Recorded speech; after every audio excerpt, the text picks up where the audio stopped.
Alors Shabbat Shalom, bonjour à tous. Ce Shabbat, on est Parashat Vaishlach et on va s'attarder et s'arrêter focalisé sur un événement de la Paracha qui est central, c'est la rencontre ou le combat entre Yaakov et l'ange de Esav. Parce que derrière ce combat, bien évidemment, on le sait tous que Yaakov, c'est celui qui représente, c'est quelque part la personnification de l'être qui nous pousse à faire le bien qui est en nous, le Yetzer Tov. Et cet ange mystérieux avec qui Yaakov s'est battu, Sar Shel Esav, le Malach qui dirige les voix de Esav, on le sait tous, que c'est ce démon qu'on a en nous qui s'appelle le Yetzirah. Et donc quelque part derrière cette lutte entre Yaakov et Esav, la Torah nous décrit la manière dont chacun peut et doit lutter contre ses propres mauvais penchants pour essayer justement euh, de prendre le dessus. Alors ce qui est intéressant, c'est le contexte. Et le contexte, là, la Torah, elle est très intrigante puisque la Torah nous dit Vaïvater Yaakov Levado. Yaakov, il est resté seul, il s'est retrouvé seul. Pourquoi est-ce qu'il s'est retrouvé seul? Le Midrash est bien connu, la Gemara dans Masechet Choulin, à la page Tzadik Aleph, nous dit la chose suivante, que Yaakov, il a fait passer tous ses enfants, toute sa troupe, tout, tous ses biens, il les a fait passer derrière, de l'au-delà des rives du fleuve Yabok, mais malheureusement, il avait oublié Pachim Ktanim. Il avait oublié des petites fioles ou des petits ustensiles, va-t-on traduire. En tout cas, il y avait un petit quelque chose qu'il avait oublié. Et donc là, c'est très intriguant de voir que Yaakov, il va revenir en arrière pendant la nuit, et il va prendre le risque, alors qu'on le sait que Yaakov était dans un stress quand même de rencontrer son frère Yaakov, puisqu'il avait envoyé des messagers, Ishlach Yaakov Malachim, et ces messagers étaient revenus avec une mauvaise nouvelle, à savoir que son frère Esav était plein de rancœur à son encontre et qu'il était armé avec 400 hommes, Arba Meot Ish Imo.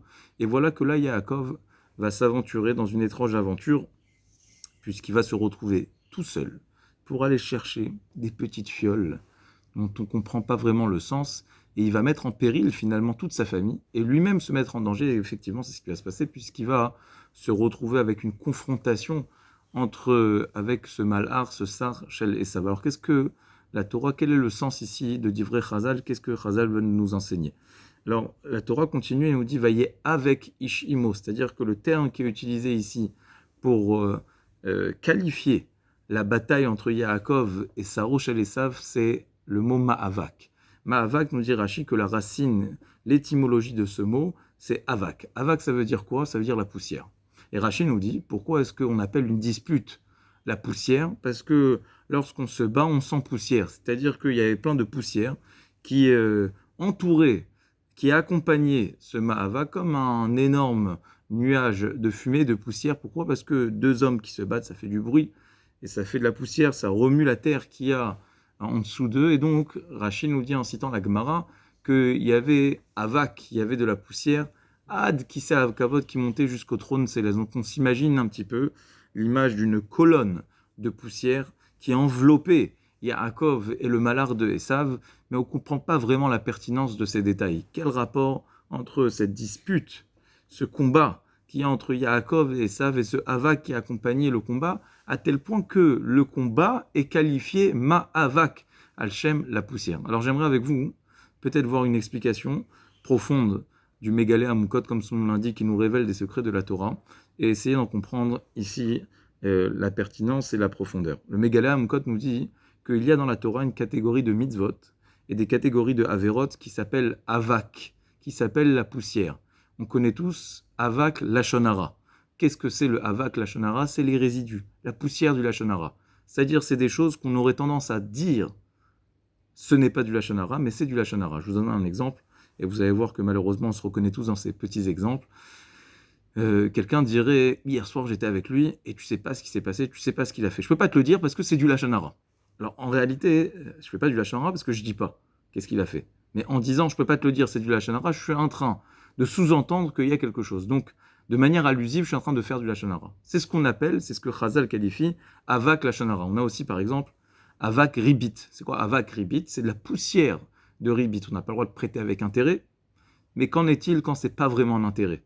Si par exemple je fais un beau cadeau au banquier qui m'a offert un crédit, alors est-ce que c'est du ribit? C'est pas du ribit. Les poskim sont dan là-dessus. En tout cas, c'est pas véritablement le sujet. Mais il faut savoir qu'il y a plein de choses comme ça tendancieuses qui sont à la limite et qui vont être appelées Bilshon Chazal Avak. C'est si vous voulez, des résidus de toutes ces avérotes. C'est des petits détails.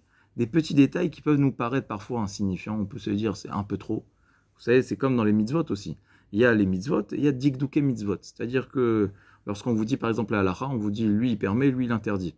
Alors posez-vous la question, qu'est-ce que vous faites? Vous allez selon l'avis qui permet ou celui qui interdit? Lorsqu'on vous dit ça c'est un dikduk mitzvah, je vais faire un hidour dans la mitzvah, je vais chercher à faire la mitzvah mais à chercher à la faire d'une meilleure manière, d'une manière approfondie. Est-ce que je vais chercher à le faire ou je ne vais pas chercher à le faire? C'est ce qu'on appelle des poussières de mitzvot. Maché Adam dash be'akevav, ce que Rashi il appelle les mitzvot que l'on piétine avec son talon. Nous dit le Megaleh Amukot que quelque part, ces petites pachim ktanim, ce sont toutes ces petites mitzvot qu'on oublie, qu'on a tendance à négliger, qu'on a tendance à laisser et à abandonner. Et la lutte entre Yaakov et le malheur de Esav, elle portait précisément sur ces havak mitzvot ou sur ces havak averot. Combien on va donner d'importance à ces petits détails? Alors, on pourrait penser et se dire à juste titre qu'en réalité, ces petits détails, ils appartiennent aux grandes sadikim. Les petits détails, c'est Yaakov. Yaakov, il a déjà bâti une montagne de mitzvot. Il fait toutes les mitzvot comme il se doit. Donc lui, il est dans les dikduke mitzvot. Il va chercher à approfondir et à faire les mitzvot avec qualité, avec perfection. Et là, le Yetzer Hara, il est très fort. Qu'est-ce qu'il nous dit? Il nous dit, t'as raison. Ça, c'est les détails.